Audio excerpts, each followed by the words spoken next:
Morning, everyone.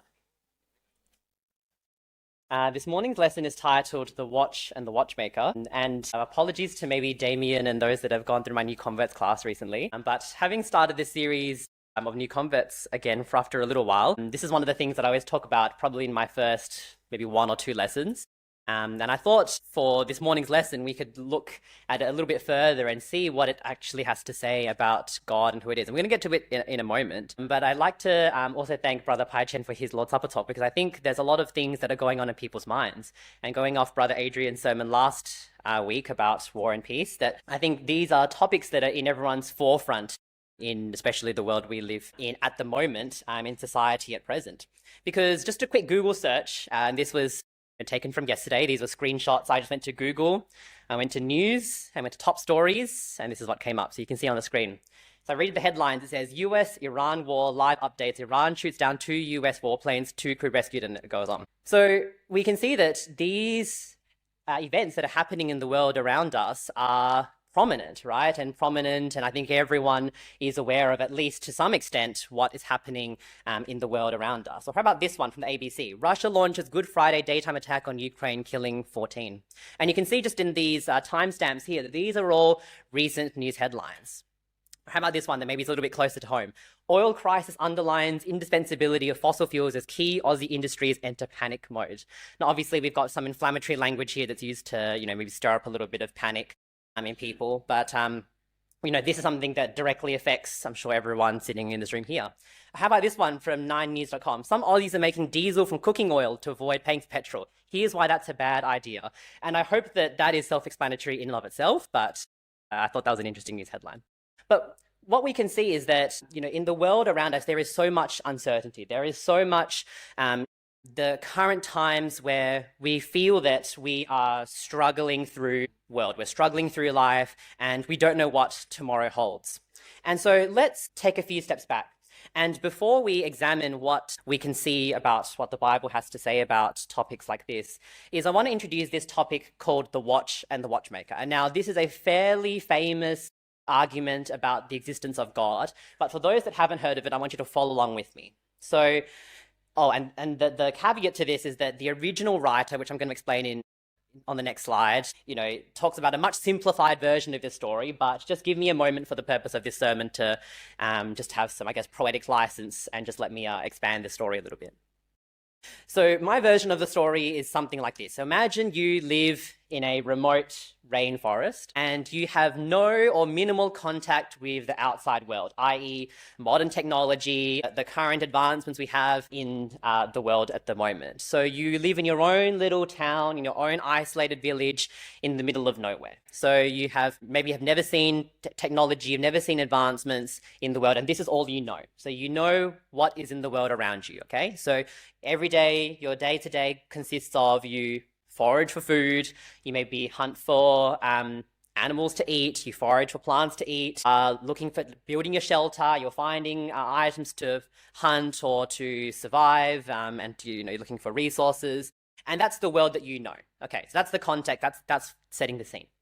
Now, the story of the watchmaker goes like this. So this is your life, this is all that you know, and all you see is the world around you, okay? That is what is familiar to you. And one day, as you are going about your time, you find this object on the ground. And what do you do? So now we're talking about a traditional watch. I'm not talking about a smartwatch here, but you pick up this item, right? And if you have never been exposed to society or to technology, even this, fairly primitive technology, you pick it up and you're trying to see what this item is, right? So what do? Naturally, curiosity takes hold of you and you start to explore and have a look at what this object is, right? And so you can see that you've got this piece that is moving in the watch, the second hand. And then you can see that over time, these things in the watch start to move, right? And then you get a little bit curious. So what do? You explore and you open this thing up, right? And what are you going to see? You're going to see this battery, right? Or this mechanical, this silver thing. And then you're going to see these parts, these intricate parts of the watch that are what are controlling the movement, right? That you can see that there's these cogs and these other mechanical bits that are moving, and that's what powers the watch as it goes along. So once you have examined this watch, what is the conclusion that we can draw from this? So keep in mind, you only know the natural world around you, right? That is your life. So what are you going to think about how this watch came to be? Are you going to assume that this watch just appeared out of nowhere? So if you know what the world is around you, you know the animals, you know the plants, are you going to think that this watch has just sprung up from nature, just like all the other things you can see in the world around you, right? Ask yourself that question, what is the answer of that question going to be? And I think for most people, the logical answer to that question is no, because you don't find evidence of this watch in the rest of the world around you, right? You don't see a watch tree or a watch plant, or you don't see these watches springing up from the ground. And this is an isolated incident. You can also see the complexities in the watch of itself. And you would come to the logical conclusion that this is not something that is from nature. This hasn't just sprung up from nowhere and it hasn't just appeared. If it hasn't been created from nature, it hasn't just been there, then what's the other possibilities it could be? Well, another possibility is that it has always existed, right? It has always been there since the beginning of time, just like the rest of nature around you, okay? But you live in this place is familiar to you. So is it going to be a logical conclusion that this has always existed? Well, no, because maybe you've gone through this path before and you've never seen this watch. So therefore, what's the third logical argument? Well, it's not come from nature. It hasn't always existed. So therefore, it must have been someone else has created this thing, or it has been created by someone and it has been left on the ground, or it's been dropped, or, you know, whatever it is, or it's been disposed of. And then you have found this watch. So the argument goes like this, that because this object has been found, and you can see and identify that it is not from the surrounding world, and you can identify that it is a complex item and that is made up of all these intricate moving parts, that it has to have had a creator for this watch to have been created and then left there for you to find. So this idea of this watch and the watchmaker was first penned by this man called William Paley. He was an English clergyman and philosopher towards the end of his life in 1802. So that's a fairly decent time away from where we are now, right? We're talking a few hundred years ago. And he actually penned it in a book that he wrote. And it's actually the first few lines of this book talking about the natural world around and evidence for God. But this was one of the first arguments that he wrote in this book. And really, essentially what he's trying to say, again, I've had a bit of poetic license, if you would give me that, about expanding the story. But his argument simply is that if you find a watch, there has to have been a watchmaker. That this thing just hasn't come out of nowhere. There has to have been someone that created this thing.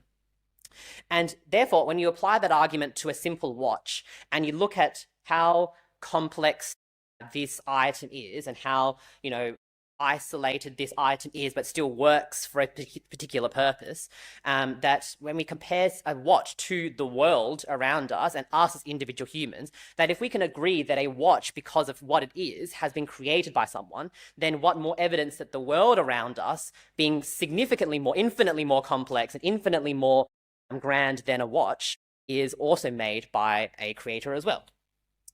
And without any knowledge of, again, going back to our little story, without any knowledge of how to make a watch, right? You yourself don't know how to do it, right? You yourself have no idea, have never seen this item before. And you yourself don't know any watchmakers, right? This would still be evidence that this was still created by someone. Even though you have never made it, you don't know how to make it, you don't know anyone that knows how to make it, the conclusion is that this item would still be made by someone. It still proves the existence of a watchmaker, even though you don't know a watchmaker, or you yourself are not a watchmaker. And this theory was actually, as I was researching this, was actually agreed upon by Charles Darwin, who is one of the founding fathers of the theory of evolution. And he, you can see, a few decades later in 1831, initially agreed with this theory in the argument of creation. Before, obviously, he then goes on to come up with his own theories.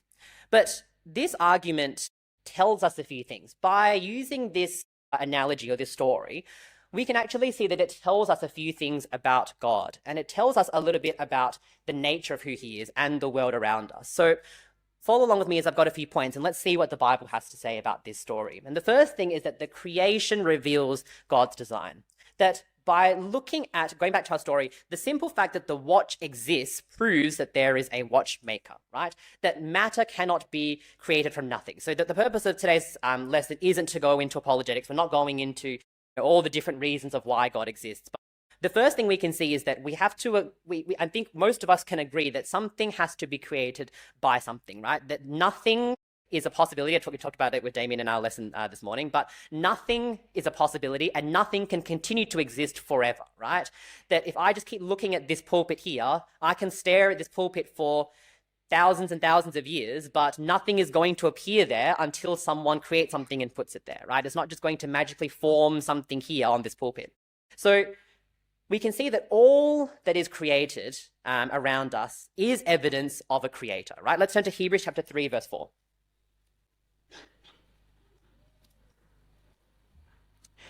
Hebrews chapter 3, verse 4 reads, "For every house is built by someone, but the builder of all things is God." And this writer here essentially sums up that analogy of the watch and watchmaker in a single verse. Every house is built by someone. The fact that something exists is evidence that something was created or made by someone, right? And it even goes on to say the builder of all things is God. The person that is responsible for the creation of everything is God. And the world that we can see around us provides clear examples of God's power and creation. Because again, in this analogy, we're talking about a watch. But you think about the wonders of the world around us, right? We can think of mountains, rivers, oceans, valleys, the wonders of God's creation are far more grand and far more magnificent than the workings of a simple watch. And we can see that just by looking at the world around us provides evidence of that. If we turn to Psalm chapter 19, Psalm chapter 19, verse 1 reads, "The heavens are telling of the glory of God, and their expanse is declaring the work of his hands." And if you think about, the most beautiful places that you might have traveled to, these iconic sceneries in different parts of the world, this congregation is filled with people from all over the world, right? We all have different experiences of what we have seen in God's creation, right? And I'm sure we can agree that there are some very beautiful places on God's earth that he has created, right? And when we think about each of these places, we all have these different experiences, but we all can agree that there is some grandeur in the world around us. There is something that we can look at and be amazed by what we can see in the world from where we are. And so, it says that in this psalm that David's written, that the heavens, the things that are around us, the expanse of the world declares the work of God and his creation. And if we turn to Job chapter 12,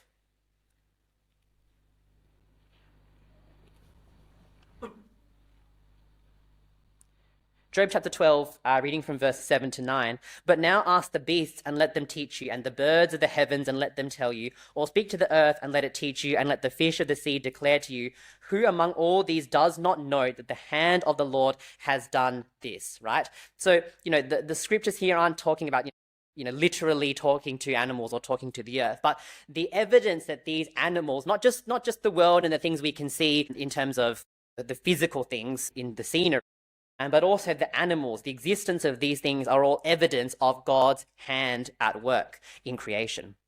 And though we physically can't see God, right? We can't look at God and it's something that we can tangibly look at or something that we can physically go to and see. We can see God's hand at work in amongst these things, that these things around us are evidence of God's hand in creation. In Romans chapter 1, verse 20, Romans chapter 1, verse 20 reads, "For since the creation of the world, his invisible attributes, his eternal power and divine nature have been clearly seen, being understood through what has been made, so that they are without excuse," right? That the invisible attributes, the bits of God that we can't see, that we can't touch, we can't experience with our, senses here as humans, we can see as evidence through the world that has been created, that this is evidence of a creator at hand. And I think what is interesting is that this idea has, been maintained for thousands of years, right? The Watch and the Watchmaker was penned in the 1800s, but, when we talk about Psalms and in Job, we're talking, hundreds to thousands of years ago that these writers understood that the world around us is evidence of God's creation, and that the creation reveals, as says the title slide, reveals God's design. And this something is still holds true when Paul wrote this in Romans, a few hundred years later from the Old Testament, and then fast forward to now, where we are today in 2026, that these arguments still stand true, that the world around us declares that God has designed the world through what we can see and what we can experience. The second thing is that not only is this world, amazing, it's grand, But the complexity in the world points to intelligence. So not only is the fact of the watch existing evidence of a watchmaker, but we can also see that a watch is not just a simple object, that complex systems don't arise from randomness, and that detailed information always points to intelligence. Where there is complexity, there has to have been someone that has created it to be like that, right? So the concept of the complexity in the watch helps prove the existence of the watchmaker. So for example, you could argue that, okay, the bits of the watch are from nature, right? That this isn't just created out of thin air, right? The metal is from the ground.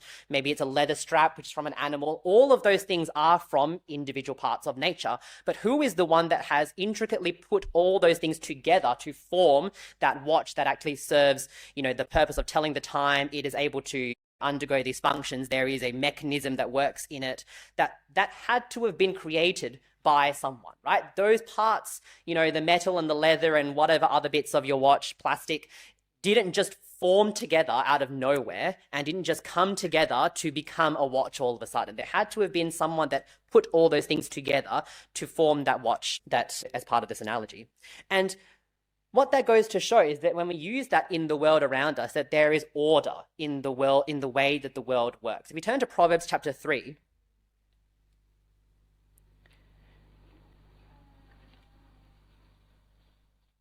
Proverbs chapter 3, reading from verse 19 and 20, it says, chapter 3. The Lord by wisdom founded the earth. By understanding he established the heavens. By his knowledge the deeps were broken up and the skies drip with dew. That God in his wisdom and in his knowledge, as it says in these verses, created the world to work in a certain order, right? And it kind of talks a bit about this in verse 20. It says the deeps were broken up and the skies drip with dew. There is a way that the world works. And the idea is that even if humans didn't exist, even if humans were wiped out off the face of the earth, the world would still continue to exist, right? The world isn't reliant on humans to exist, that the world has been created in such a way that even if humans weren't there, right, that, the plants would still continue to exist and, nature would still continue to grow, but there is an order in the way that the world works. And I've just got this one example here. There are lots of things that we could talk about, but I've just chosen one example to, emphasize this point. Ecclesiastes chapter 1, verse 7. We're going to start there. Ecclesiastes chapter 1, verse 7. And it says, all the rivers flow into the sea, yet the sea is not full. To the place where the rivers flow, there they flow again. And the writer of Ecclesiastes understands, right? And again, we're talking this, when was Ecclesiastes written? We're talking thousands of years ago, okay? That the writer notes that the water continually flows, right? And that generally rivers flow in one direction, right? So the rivers will always flow to a particular point, right? And how is it that the sea that the river flows into never overflows, right? That the water is always moving in one direction and it's always entering into the same sea or to the same lake or same body of water, but that body of water doesn't overflow, right? How is it that that's the case, right? Well, let's turn to Job chapter 36.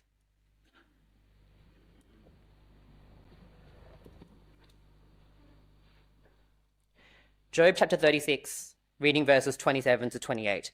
For he draws up the drops of water, they distill rain from the mist, which the clouds pour down, they drip upon man abundantly. Now, again, I'm not here to talk about, the way rivers work and the whole reasoning behind that. Definitely no expert. But we can see that in Job here, there is one example of why this is the case, right? And he says, he draws up the drops of water, they distill rain from the mist, which the clouds pour down, right? What is this talking about? Well, this is talking about the water cycle, right? That there is evaporation, that it forms the clouds in the sky, and then the rain falls down. So we physically cannot see the evaporation happening in this water cycle process going, just as we physically cannot see why the seas don't overflow. But it goes to show that when God created the world, he didn't just create it with randomness, right? He didn't just create it to simply exist and there is chaos in the world, right? That things don't work and that it was created and there is no order or purpose in it. The way that God created the world is examples that it was created with intelligence, that there is a way in the world works, that there is a order, that we now, label it with science to mean certain things. But, God has created this long before man even understood what these concepts were. And again, we could use other examples, right? We could look at our bodies and you can see the way that these are extremely complex and the way that each individual bodily system works together cohesively for you to still function as an individual human being, right? In Psalm chapter 139,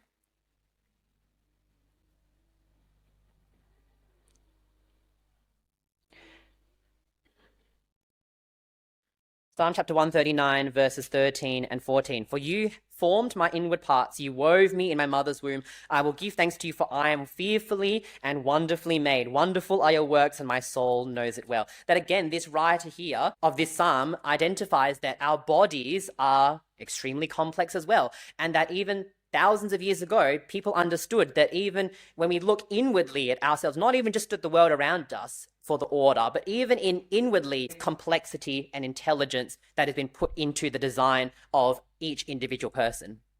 And this is intentional, right? That God didn't just put all these things in for no purpose, that there was a reason that God created us and created the world in this intelligent way. If we turn to Isaiah chapter 40, from verse 26.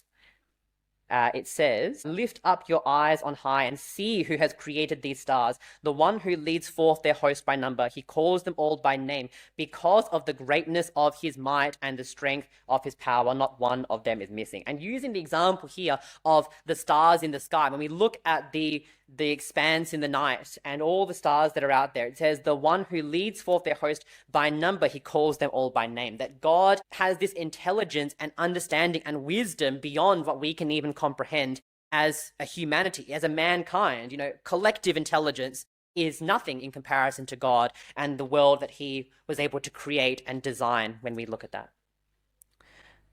The third thing we can see is that design implies purpose. And going back to our analogy, when you look at the watch, we can see it serves a purpose, right? Now, the person that found the watch, or you, if you are putting yourself in those shoes, you might not necessarily know at that point in time what the purpose of this watch is, but we can see that it is not just created for nothing, that the watchmaker had a design in mind and fashioned it to be this way for a purpose. And this speaks to a higher logic and reasoning of the watchmaker, that there is a reasoning behind why the watch was designed this way. And again, applying that into the world around us, that God, in his wisdom, created the world to be a certain way for a purpose. If we turn to Proverbs chapter 16, Proverbs chapter 16, verse 4, it reads, the Lord has made everything for its own purpose, even the wicked for the day of evil. That there is a reasoning behind why God has done things in this way. And the world could have been formed with no life, but God did not intend this to be so. Because if you think about all the possibilities of the world, God could have intended that humans didn't exist, or he could have intended it that animals didn't exist, or there's an infinite number of possibilities of things potentially existing that may have existed, or things not existing, right? That those are two rational possibilities for an endless number of things you could talk about and you could suppose. But we can see that God didn't just randomly pick a configuration and said, yes, I'm going to pick a world where humans exist and unicorns don't exist. But God had a purpose for why he created the world to be what it is today. If we turn to Isaiah chapter 45, verse 18, it reads, for thus says the Lord who created the heavens. He is the God who formed the earth and made it. He established it and did not create it a waste place, but formed it to be inhabited. That the world was created for humans to live in. That was, again, the purpose of that. And why? Why is it so? Why did God create this world for us, for humanity? Well, because, again, we have been created by God for a purpose. Just as God created the world for a purpose to hold mankind, we as people, as Christians, as the people of this earth have been also created for a particular purpose. That the design of not only the world, but the design of us implies that we have a purpose. If we turn to Isaiah 43, just a couple of chapters back. Isaiah 43, verse 7, everyone who is called by my name and whom I have created for my glory, whom I have formed, even whom I have made. Everyone who is called by my name. We have been called by God. And if we turn to Ephesians 2, verse 10, again, a well-known passage for a lot of people, I'm sure. Ephesians 2 verse 10, for we are his workmanship created in Christ Jesus for good works, which God prepared beforehand so that we would walk in them. That we as individuals have purpose, that we haven't just been created by God for nothing, that we individually have a purpose, which is to do good works, which is to be called by God, right? And this leads us to a flaw or a turning point in this argument, right? And so again, we're going to pause for a moment. We're going to put that all to a side. We're going to go back to our analogy. Now, for a lot of people, there have been, when I was researching this, there are a lot of people that try to argue against this theory. If you even just type watch and watchmaker argument, there's a Reddit thread that comes up with hundreds of replies as to why this is a false argument and how this disproves itself. And, you can read about Charles Darwin and Richard Dawkins and how they have refuted this theory, right? And I guess some of the things that they're trying to say is that this theory is incomplete, or it doesn't talk about, the complexities about, creation and the world around us, right? But really, we're boiling it down to a simple analogy, right? And just like any simple analogy doesn't explain all the complexities about the world or everything that it has to do with the world around us, right? And so, there are many things that this analogy doesn't tell us, right? It doesn't tell us how the watch ended up there in the first place. It doesn't tell us who created the watchmaker, right? Who was the person responsible for that?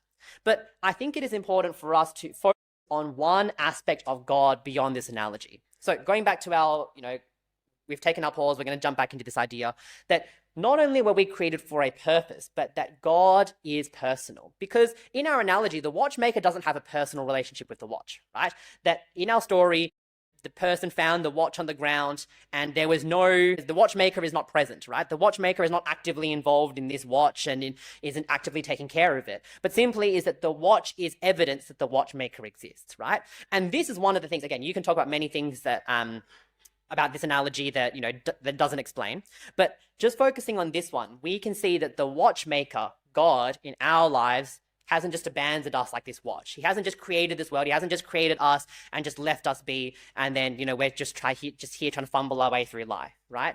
But we have been created in the likeness of God. Since the creation of mankind, all the way in the beginning of creation, God has created us individually to be in the likeness of him, right? Genesis chapter 1:27, God created man in his own image. In the image of God, he created him, male and female, he created them. That we individually have been created to reflect God, that our existence as mankind is that of one that reflects God. And he can see that that isn't written about the animals or the world or, the things that we can see around us, but we as humans are reflective of God's image.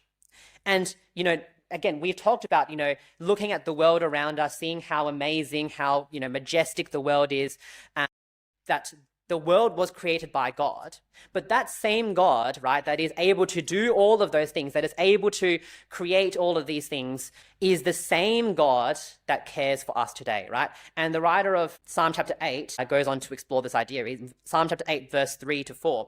When I consider your heavens, the work of your fingers, the moon and the stars which you have ordained, what is man that you take thought of him, and the son of man that you care for him? Right here, I think, in these two verses, so aptly puts it, that in verse 3, he talks about, he's almost like, you do on Google Earth, where you scroll out and you zoom out of Perth and you zoom out of Australia and you zoom out of the world, and then you keep zooming out, and what do you see? You see the stars, the moons, the heavens, it says here, right? That when we look and consider the grandness, the grandeur of creation, that what is man? What are we, these little barely ants on the ground when God's looking from above, right?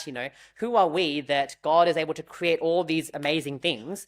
We are just these little ants on the ground to God, right? But it says that God is still, as it says here, what is man that you take thought of him, and the son of man that you care for him? That same God that is able to create all these things still cares for each and every one of us, has a personal care and relationship with us. And that creator has plans for us simply just being created. God didn't just create us and just left us there, right? That same God is actively involved in our lives, in the choices that we make, in the actions that we take, and in the things that we do. In Jeremiah 29, verse 11, a memory verse I'm sure a lot of people, "For I know the plans that I have for you, declares the Lord, plans for welfare and not for calamity, to give you a future and a hope." And Romans 8:28, again, another memory verse.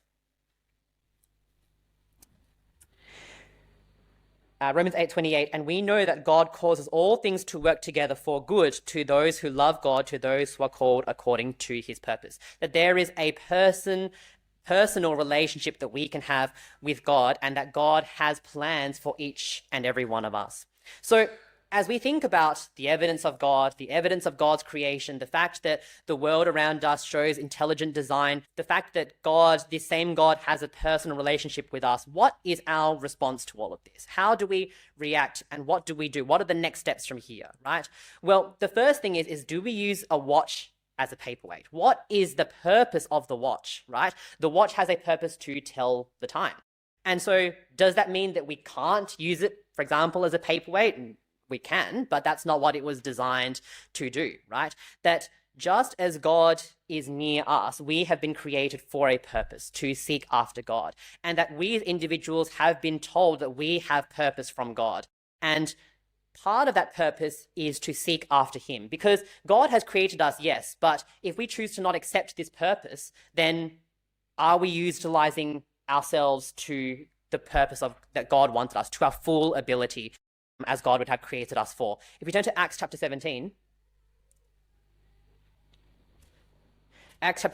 verses 24 to 27, it reads, "The God who made the world and all things in it, since he is Lord of heaven and earth, does not dwell in temples made with hands, nor is he served by human hands, as though he needed anything, since he himself gives to all people life and breath and all things. And he made from one man every nation of mankind to live on all the face of the earth, having determined their appointed times and the boundaries of their habitation, that they would seek God, if perhaps they might grope for him and find him, though he is not far from each one of us." And these first three verses that we've just read, from verses 24 to 26, again, we can see that what is being mentioned in these verses is that we're emphasizing that in verse 24 that God has created all these things around us, and that same God doesn't dwell, right, in these temples, isn't just there for us to, come down and bow ourselves before him, and didn't create, wasn't created by man, right? And he doesn't rely on mankind to exist. God doesn't need humanity to, God isn't reliant on us to exist. But it says that the purpose that we have, and the fact that God created and even gave us a pathway through Jesus, the reason why he did all of those things is so that we can seek him. So the response that we should have is, if God has done all these things for us, our purpose is to seek after him. Our purpose is to look for him and find him. It says, though he is not far from each one of us. If we seek God, we will find him. And therefore, our lives should and need to reflect our Creator. If we turn to Romans chapter 12, verse,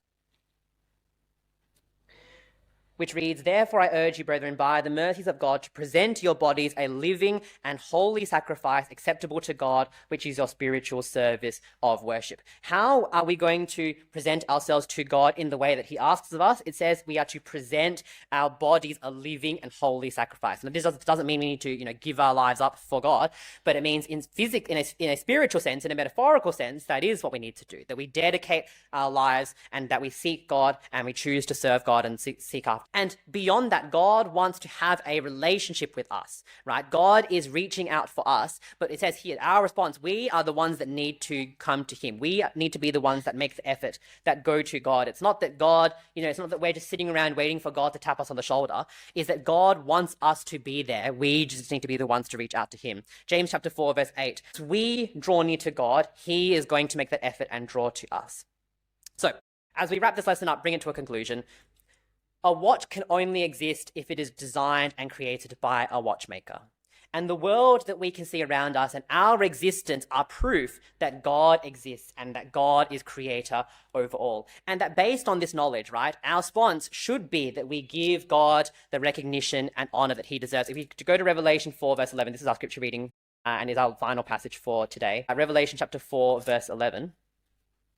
it says, "Worthy are you, our Lord and our God, to receive glory and honor and power, for you created all things, and because of your will they existed and were created." We need to live and act as the Creator purposed us to. And jumping all the way back to the very start of this lesson, is that in the world that we can see around us, right, that is filled with uncertainty, is filled with, stress and anxiety and worry about what the future might hold, that we need to remember that beyond all of these things, beyond just the world that we can see, is that there is a God, there is a Creator who lives and is beyond these things. And so we have a responsibility to come to God, to accept Him for who He is. And, we would love to tell you more about what God expects of us. So as we reflect on what we've discussed, I want you to think about this as we stand and sing our hymn for this morning. Thanks for listening.